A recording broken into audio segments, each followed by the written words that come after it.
guys! Welcome again to Malintik Kusina. Ayan.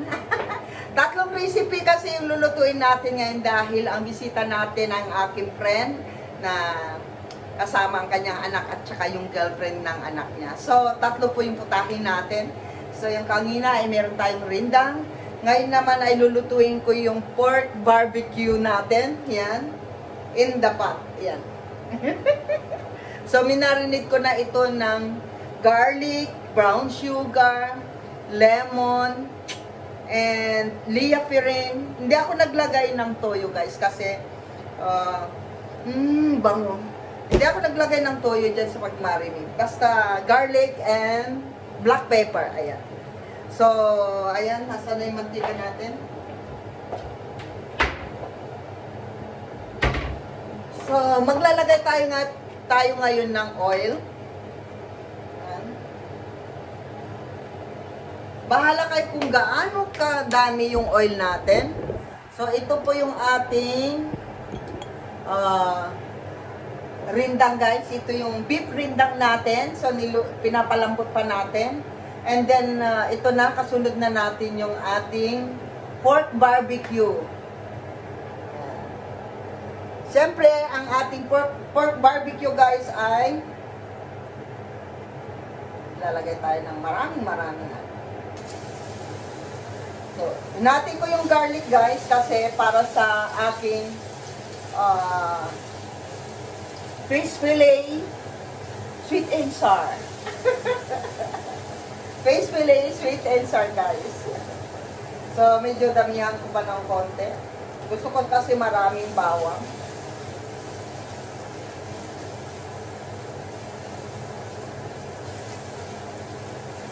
So, gawin lang natin dito ay i-brown lang natin. Yan. So, habang hintay natin maging brown,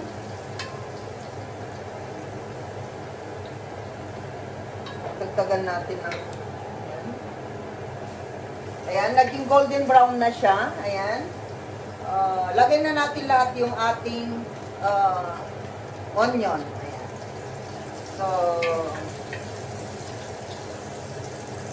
So, hintayin lang natin maging, yung garlic natin, maging maghiwa-hiwalay or pakislap-kislap na siya.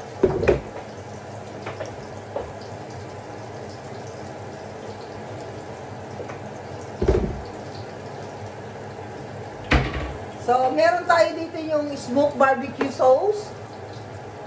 And of course, oyster sauce.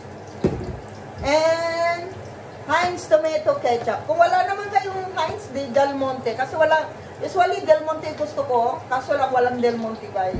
So, wag natin pilitin kung wala. At any ketchup naman pwede. Kahit yung mga normal lang na ketchup natin sa Philippines. Kaso wala nga dito. Pwede, sadyain mo sa Asian store.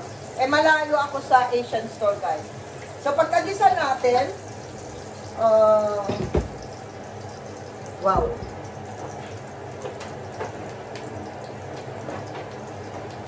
Yan. Bago kasi yung kalam ko guys, so wow.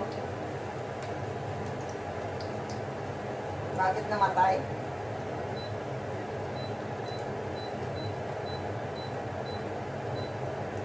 Yun lang. Kapag dipindot guys, pag may napindot ka, o diba? So, gagawin natin guys ay lagay na natin yung minarinate natin. So, yan.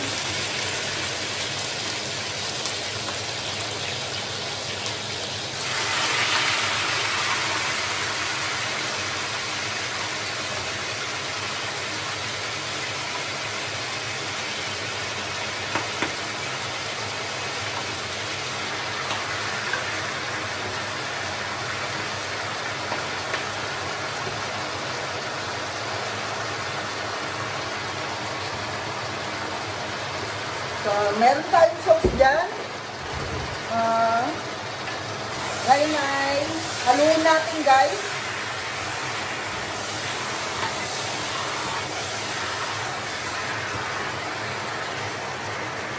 Bango.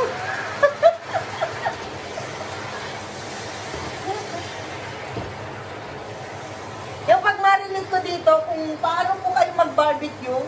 Yun, maglagay kayo nun. Pero hindi ako naglagay ng toyo, kalamansi lang. At saka yung Lea Perrin or Worcestershire. Schwarzenegger tawag ni daddy ko. Ayan, shout out kay Engineer Manny Villar, kay Engineer BGA, kay Ate Trixie Villar, kay Ate Lily Ragasa, kay Ate Lynn Channel,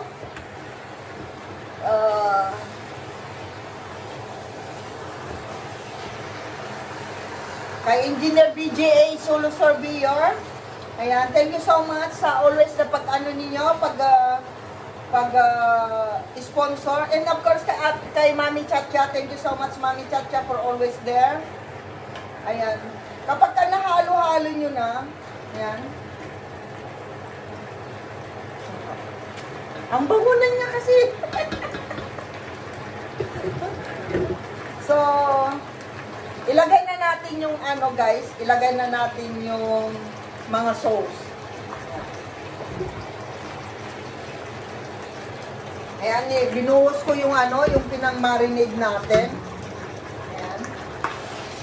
Masyadong malakas na naman yung apoy ko, pero wala na ito magagawa, ganyan talaga ako magluto. So, gagawin natin ay maglagay na tayo ng ketchup.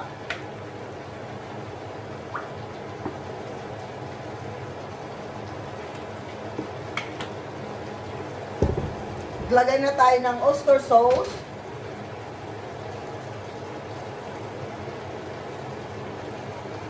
Alam niyo kung bakit hindi ako naglagay ng toyo? Kasi ayoko yung maitim yung meat. Mamaya yung meat kasi, pagka binabad mo siya ng toyo, parang ang itim-itim niya pag niluto. So, depende na yung kung gusto nyo. Kung saan kayo masaya, eh dito ako masaya, di ba? So, lagay na natin lahat to.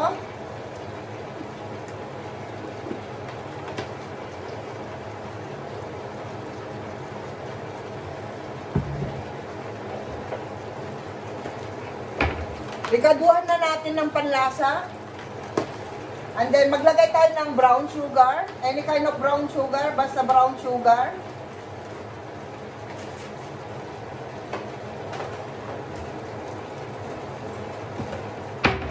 Maglagay natin tayo ng chicken powder.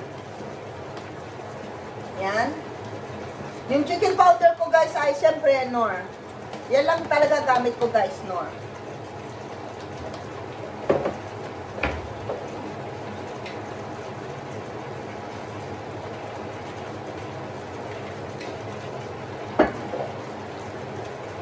At maglagay na rin tayo ng pamienta. Ayan. Durugin muna natin guys.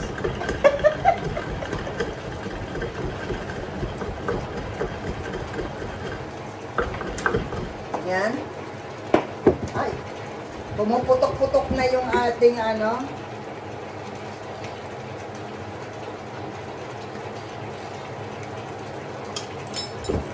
Kasi malakas masyado. Ayan. And then, lagyan natin ng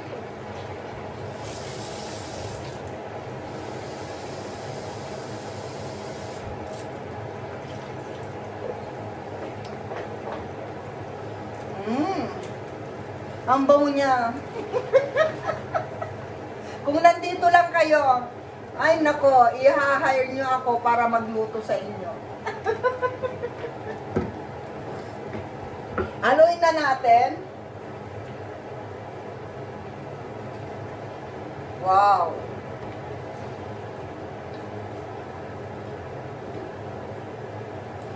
Yung mga nauna kong recipe guys, medyo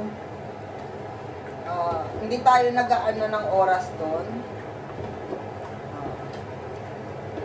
Taga-apurang oras. Ito kasi ay apurang oras, guys. What happened?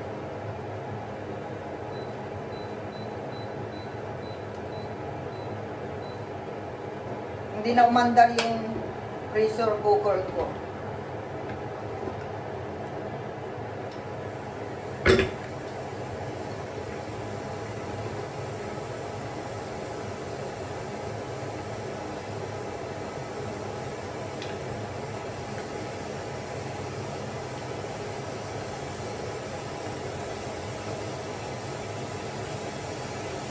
So, timplahan natin kung tama yung alat niya, yung,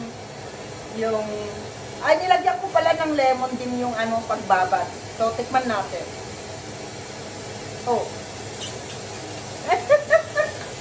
Ang sakap. Parang gusto ko daw siyang kagatin. Oh.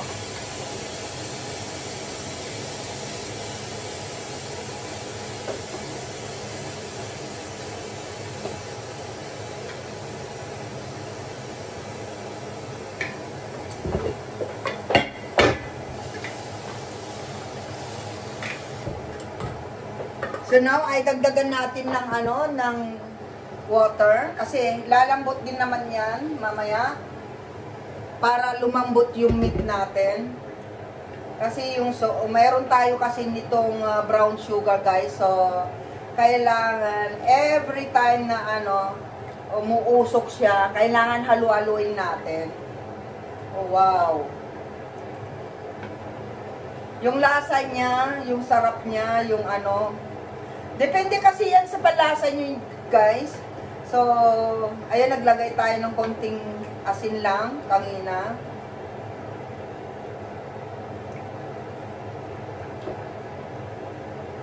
Ayan. So, wait natin yan na lumambot. So, takpan natin.